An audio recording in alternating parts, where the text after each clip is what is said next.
오늘 히브리서 11장은 우리가 잘 아는 것처럼 믿음의 장입니다. 총 16명의 믿음의 사람들이 언급이 되고 있습니다.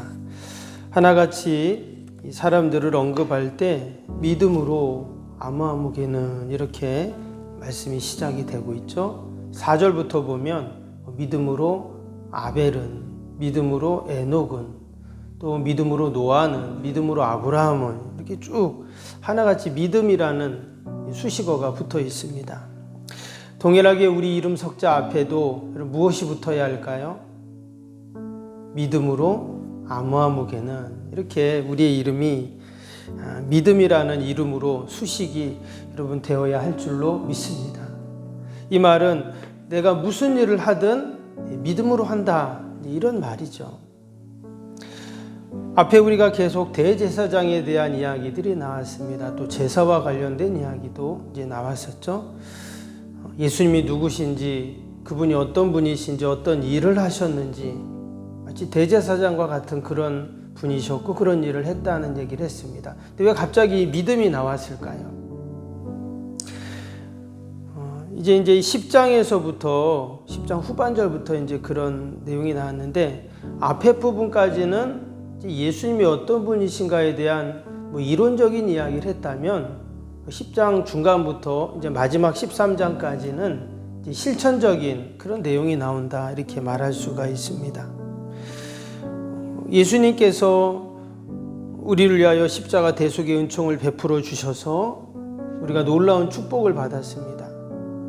하나님과 화해하고, 또 우리가 하나님 앞에 담대히 나아갈 수 있는 자가 되고, 또 언제든지 우리가 예수님 이름만 부르면 하나님 만날 수 있는 이런 놀라운 축복을 우리가 이제 받게 되었는데, 당시 히브리서를 읽는 우리 성도들은 믿음이 흔들리고 박해와 핍박으로 인해서 배교를 하려는 그러한 지경까지 이르게 됐다고 했습니다. 그들에게 가장 필요한 것이 무엇이었는가?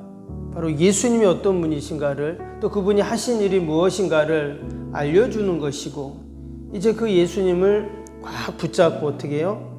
믿음으로 살아야 된다는 거죠. 그럴 때 모든 환난과 핍박을 이길 수 있다 하는 이야기를 지금 오늘 11장에서 한 것입니다.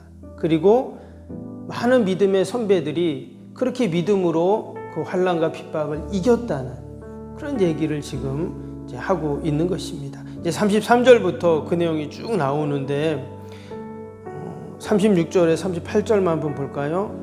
어떤 이들은, 그러니까 여기서 어떤 이들이라는 것은 이제 믿음의 사람들을 말합니다.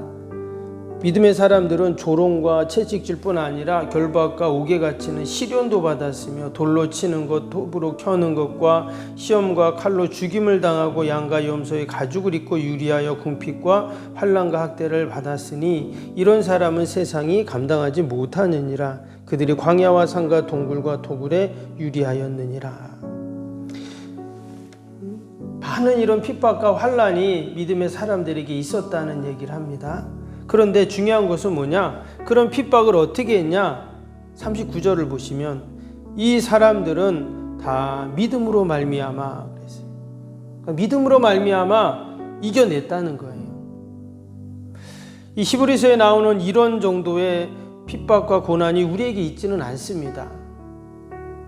어떤 분은 저도 이런 고난이 있어요. 상대적이니까 그렇게 느낄 수도 있죠. 근데 당시에는 예수 믿으면 심지어 톱으로 켠다 그랬어요. 이게 말이 되는 일입니까? 사람을 톱으로 켠다. 근데 실제로 그런 일이 있었다는 거예요. 로마 박해 때 그런 게 있었죠. 심지어 사람을 잡아다가 태워가지고, 사람을 태우면 기름이 나온다고 해요. 그렇겠죠. 살덩어리는 단백질이니까 우리 불판에다가 삼겹살 구우면 기름 나오잖아요. 사람도 똑같습니다. 태우면 그런 거예요. 근데 그 기름을 갖다가 어떻게 했다고요? 모아가지고 로마 그 거리에 횃불에 기름으로 썼다는 거예요. 정말 말도 안 되는 일이죠. 그런데 그런 어마어마한 핍박들을 어떻게 믿음으로 이겨나갔다는 거예요. 여러분, 어떻게 이렇게 믿음의 이러한 힘과 능력과 역사가 일어날 수 있을까요? 오늘 11장에 나오는 16명의 이 믿음의 법칙을 따라 산 사람들의 모습을 보면 우리가 그것을 알 수가 있습니다. 먼저 우리 1절을 다시 한번 보시면 1절 너무 잘 아는 말씀이죠. 믿음은 바라는 것들의 실상이요 보이지 않는 것들의 증거니 했습니다. 여기서 이 실상이라는 말은 헬라어로 히포스타시스라고 합니다. 밑에서 받쳐주는 것 이런 뜻이거든요. 그래서 믿음이라는 건 뭐냐? 마치 밑에서 이렇게 받쳐주는 기초가 되는 토대가 되는 것을 그렇게 말을 하고 있어요. 이것은 다른 말로 하면 믿음이 소망과 연결이 된다는 겁니다. 여러분 아무리 힘들고 어려워도 어때요? 믿음이 있으면 소망이 있으면 그 소망이 우리를 든든히 감당하게 만들어주죠. 그 예를 지금 아브라함을 얘기하고 있습니다. 아브라함 8절을 보시면 믿음으로 아브라함은 부르심을 받았을 때 순종하여 장래 유업으로 받을 땅에 나아갈새 갈 바를 알지 못하고 나아갔다. 아브라함의 순종에 대해서 믿음으로 순종한 것을 말하고 있어요. 그때 장래의 유업으로 받을 땅, 그 약속의 땅을 그가 바라봤기에 순종할 수 있었다 말합니다. 다른 말로 하면 그런 소망이 있었던 거예요. 내가 지금 살고 있는 땅이 있지만 하나님이 약속하신 더 장래 유업으로 받을 그 땅을 소망했기에 그가 믿음으로 순종할 수 있었다 하는 거죠. 당연히 집을 떠나면 얼마나 고생이 되겠어요. 75년 동안 살았던 모든 것을 내려놓고 가야 하는데 많은 어려움이 분명히 있었을 것입니다. 그런데 소망이 있었기에 장래 유업으로 받을 땅에 대한 소망이 있었기에 넉넉히 이겨 나가는 것이죠. 오늘도 하나님이 우리에게 주신 이 믿음이 여러분 우리의 모든 소망을 이루어가는 힘이 되고 능력이 될 줄로 믿습니다. 또한 7절 보겠습니다. 믿음으로 노아는 아직 보이지 않는 일에 경고하심을 받아 경외함으로 방주를 준비하여 그 집을 구원하였으니 이로 말미암아 세상을 정죄하고 믿음을 따르는 의의 상속자가 되었느니라. 또한 이 믿음은 남들이 볼 수 없는 것을 보는 능력이 있다고 말합니다. 아직 보이지 않는 일에 경고하심을 받았다 그랬어요. 그럼에도 불구하고 방주를 준비하는 노아의 모습입니다. 노아 시대에 많은 사람들은 시집가고 장가가고 또 일하고 그냥 자신의 하는 일에 정신없이 살아가고 있었습니다. 그런데 노아는 어땠다고요? 아직 보이지 않는 일, 그것을 바라보고 있어요. 이것은 꿈이라고도 말할 수 있고 또 비전이라고도 말할 수가 있습니다. 여러분 꿈이 있는 사람, 비전이 있는 사람은 어때요? 어떤 어려움이 있어도 그것을 이겨나가는 거예요. 왜? 그 꿈이 그를 넉넉히 이기는 힘을 주기 때문에 그렇죠. 마치 믿음이 그런 것입니다. 우리에게 남들은 보지 못하는 그런 비전, 그런 꿈, 내일을 향한 그런 믿음이 우리를 살아가게 하는 것이죠. 밑에 기생 라합도 그렇습니다. 한번 볼까요? 31절. 믿음으로 기생 라합은 정탐꾼을 평안히 영접하였으므로 순종하지 아니한 자와 함께 멸망하지 아니하였도다.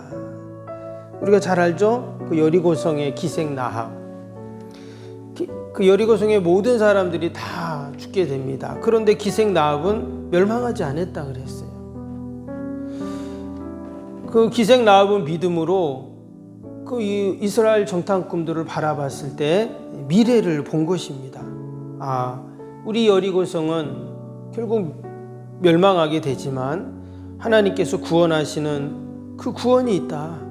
그는 본 것이죠, 그것을. 그래서 정탐꾼들을 숨겨주고 자신뿐만 아니라 그의 가족도 다 구원받는, 더 나아가서 예수 그리스도의 족보에 올라가는 그런 축복을 받게 되죠. 여러분, 이처럼 우리가 믿음으로 살아갈 때 꿈을 주시고 내일을 보게 하시고 또 비전을 갖게 하시는 여러분 그런 은혜가 있는 줄로 믿습니다. 믿음이 없는 사람은 그냥 오늘을 사는 것이죠. 그러나 우리 믿음의 성도들은 어때요? 내일을 바라보게 됩니다. 하나님께서 우리에게 주실 그 놀라운 펼쳐나가실 그 일들을 우리가 기대하고 더 나아가서는 저 하나님의 나라에서 우리가 살아갈 그때를 우리는 또 소망하고 바라보게 됩니다.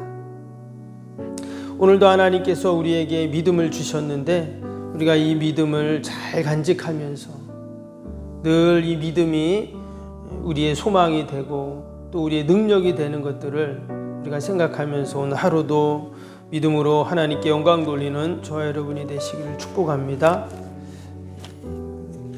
우리 오늘 주일 기도 함께 하겠습니다. 1번부터 15번까지 기도입니다.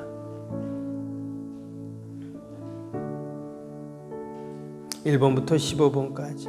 하나님과의 친밀함이 더욱 넘치며 주님의 뜻을 통찰하게 하옵소서. 아멘. 건축이 진행되는 동안 날마다 샘솟는 하늘의 위로로 채워 주옵소서. 아멘. 영역과 리더십 건강을 더하사 교회 건축을 은혜롭게 섬기게 하옵소서. 아멘. 신령한 생명의 양식을 공급함으로 성도들의 영혼이 부흥하게 하옵소서. 아멘. 건축을 위하여 맡겨진 소임을 더욱 충성스럽게 감당하게 하옵소서. 아멘. 영적으로 충만하여 하나님의 은혜가 날마다 샘솟듯 넘쳐나게 하옵소서. 아멘. 앞장서서 섬기시는 장로님들의 가정과 자녀와 사업에 복을 더하여 주옵소서. 모든 중직자들이 마음을 모으고 정성을 모아 성전을 짓게 하옵소서. 아멘. 건축위원장과 건축위원들에게 지혜와 지식의 영으로 충만하게 하옵소서. 아멘. 하나님의 마음을 알고 하나님의 영광에 합당한 성전을 세우게 하옵소서. 아멘.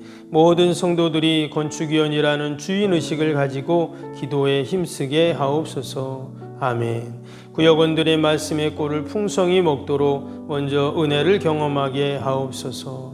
아멘. 교회의 영광을 위해 맡겨진 사명을 기도함으로 감당하게 하옵소서. 아멘. 평신도 지도자들이 굳은 일이나 힘든 일에 앞장서 섬기게 하옵소서. 아멘. 한마음으로 주님의 비전을 보게 하시고 믿음으로 승리케 하옵소서. 아멘. 예수님의 이름으로 기도합니다. 아멘. 사랑과 은혜가 충만하신 하나님 아버지, 우리 많은 믿음의 사람들을 통해서 우리에게 하나님께서 이 믿음의 놀라운 은혜들을 우리가 이어받게 하시고 그 믿음의 소망과 또 믿음의 역사들을 기대하게 하심을 참으로 감사합니다. 아버지, 많은 핍박과 환난과 어려움 속에서도 그들이 예수 그리스도의 믿음으로 승리했던 것처럼 하나님, 우리도 오늘 하루 또 우리가 살아가는 날 동안 늘 하나님 우리의 이름 석자 앞에 믿음이 기록되게 하여 주시옵소서.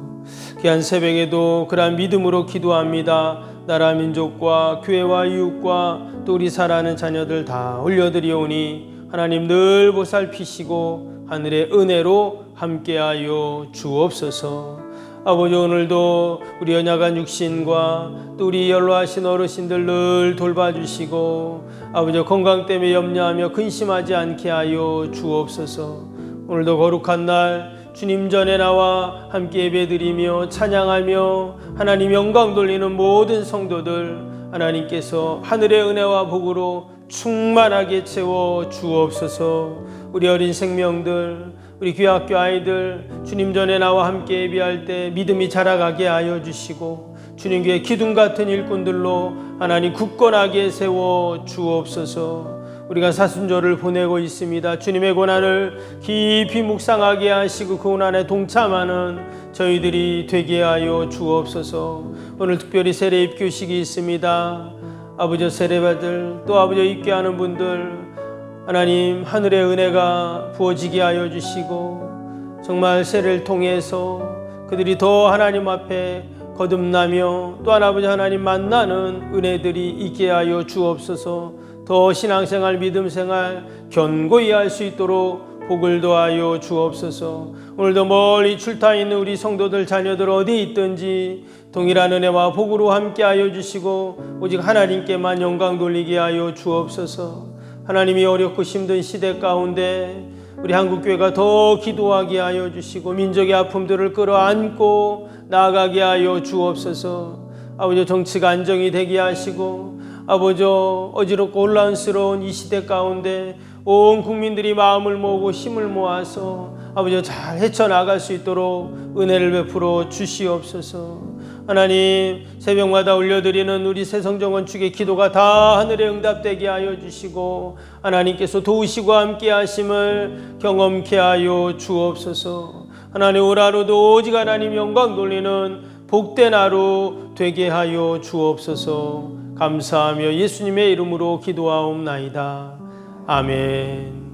하늘에 계신 우리 아버지, 아버지의 이름을 거룩하게 하시며 아버지의 나라가 오게 하시며 아버지의 뜻이 하늘에서와 같이 땅에서도 이루어지게 하소서. 오늘 우리에게 일용할 양식을 주시고 우리가 우리에게 잘못한 사람을 용서하여 준 것 같이 우리 죄를 용서하여 주시고 우리를 시험에 빠지지 않게 하시고 악에서 구하소서. 나라와 권능과 영광이 영원히 아버지의 것입니다. 아멘.